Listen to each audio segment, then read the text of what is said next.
Fellow South Africans, Dumelang, Molweni, Sanbonani, Goeiedag, Thobela, Lotshani, Dimasiari, Inhlekani.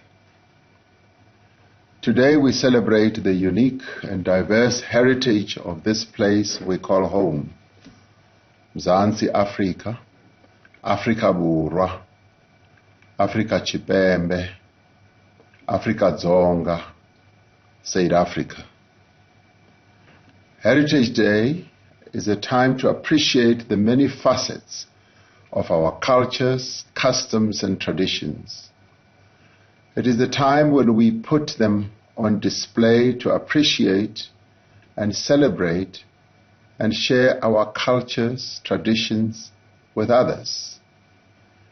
We are the nation of the Maskandi, Malay choral music, and Soki Treffers, but also of Amapiano. We are the nation that is taking the world by storm with the hashtag Jerusalem Challenge, as young and old in many countries around the world, in France, in the UK, in Jamaica, in Angola, even in Palestine, East Jerusalem itself, are getting in on the craze of this Jerusalem song and dance. We are a nation of 11 official languages that also celebrates other languages commonly used by various communities in South Africa, including German, Greek, Gujarati, Hindi, Portuguese, Tamil, Telugu, and Urdu. We are a nation that steadfastly protects our other languages, Ngqu, Nama, isiHlubi, Kilebedu, and other indigenous languages facing extinction. Heritage is a source of identity and cohesion for our nation. It makes us who we are. Heritage shapes and molds us and gives us a sense of belonging. It is the inheritance passed down from generation to generation, linking the present to the past. Heritage does not only find expression in our dress, our rituals, our food, our music, art, and language. It also finds expression in our natural world. South Africa is the third most mega biodiverse country in the world, with abundant fauna and flora. This is what makes South Africa the most beautiful country in the world. We are home to the most beautiful sites dating back to antiquity, opening a window into the lives of the earliest ancestors of humankind. Our indigenous knowledge systems, preserved by our elders and traditional healers, are a vital part of our heritage.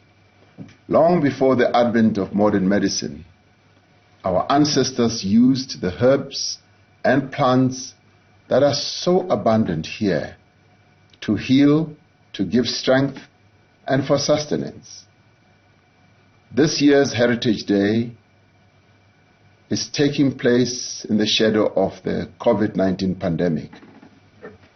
This pandemic has taken a toll on human life, on communities, and on our economy. In this time of the pandemic, we have seen the knowledge of traditional medicinal plants increase. Inasmuch as we join the international community in the search for diagnostics and therapeutics and a vaccine, we are also looking at the real and important contribution indigenous knowledge systems, particularly traditional medicine, can play in improving the health outcomes of our people.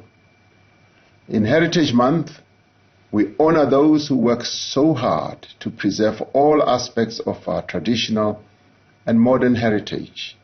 We pay tribute to the spirited defenders of our heritage that we have sadly lost this year.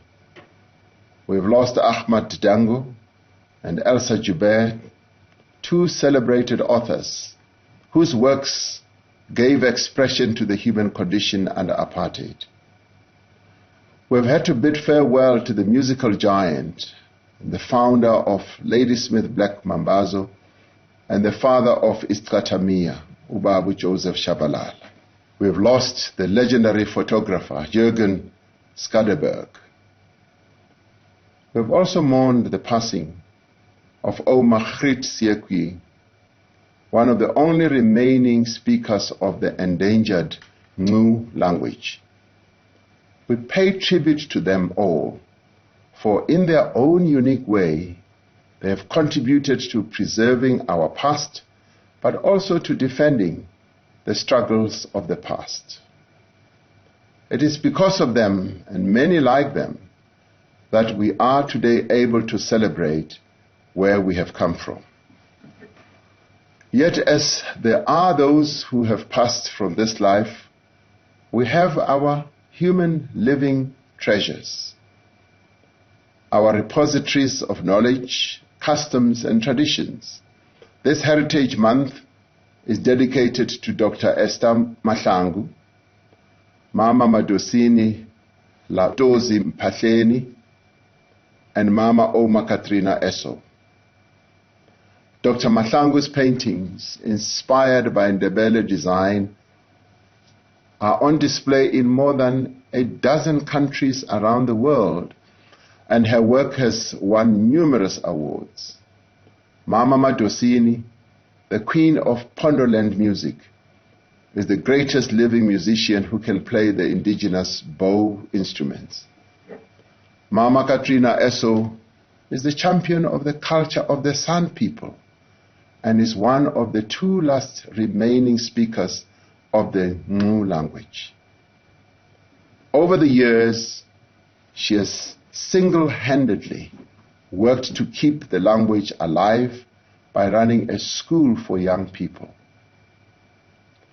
As part of Heritage Month, we have launched 3 books that acknowledge the efforts of these great women. Throughout this month, we will be promoting greater awareness of their work, especially among young people. We will also promote the work of the many others who are doing so much to conserve our diverse customs and cultures. Fellow South Africans, it is important that generations that come after us must fully grasp the importance of the freedom we have all achieved. The men, women, and children of tomorrow must be proud to have inherited a democracy that affirms the worth and dignity of all our citizens. So long as this country's women and children live in fear from violence, we cannot regard ourselves as totally free. So long as women are being harassed, abused, beaten, raped, and murdered, we cannot say we are a civilized society. Abusing women is not our tradition, nor is it our custom. It is not and will never be our heritage. Throughout the history of this continent, women have built and shaped our societies. They have ruled kingdoms. They have been highly respected and valued. We must put an end to this terrible shame that is tainting the image of our country. When you oppress a woman, you oppress a nation. When you beat a woman, you beat a nation. We must do away with practices that discriminate against women. With the same determination, we must stand firm against attempts to disrespect our country's women through crude forms of representation in the media, in advertising, and in popular culture. An offensive hair advertisement that was recently published shows that we still have a long way to go. The apartheid government denigrated our cultures and tried to make us ashamed of our cultures, our traditions, our languages, and our very appearances. It is disheartening to see that in democratic South Africa, there are still crude stereotypes of black women being put on public display. The social cohesion we seek in this country means we must be mindful of the legacy of our past, whether we are businesses selling products, whether we are producers of content for television or otherwise. Building a united nation means we must be aware of and check our own acts of racism and prejudice continuously. We come from a history of prejudice and exclusion, and since democracy, we have worked to transform the heritage landscape of our country. The naming and renaming of towns and cities forms part of this, as well as the erection of new statues and monuments. Monuments glorifying our divisive past should be repositioned and relocated. This has generated controversy, with some saying we are trying to erase our history. Building a truly non-racial society means being sensitive to the lived experiences of all these countries' people. We make no apologies for this because our objective is to build a united nation. Any symbol, monument, or activity that glorifies racism, that represents our ugly past, has no place in democratic South Africa and must be repositioned and relocated. The struggle against apartheid was first and foremost aimed at ensuring that all our people should reclaim their dignity, black and white. Restoring their dignity is the preoccupation of this administration. In the wake of COVID-19 and well into the future, it will remain our singular concern. We will recover from this crisis and rebuild our lives and our economy. We will continue to strive to eradicate poverty, inequality, and underdevelopment. We will continue to uphold the rights of all our people to practice their cultures, to speak their languages, and to practice their traditions. We will continue to support every effort to preserve our common heritage, as well as those of individual communities. As much as we celebrate our customs and traditions on this day, let us also appreciate that in practicing our cultures freely and openly, and in speaking our native languages, we are reclaiming not just our heritage, but our pride and our dignity as South Africans. I thank you.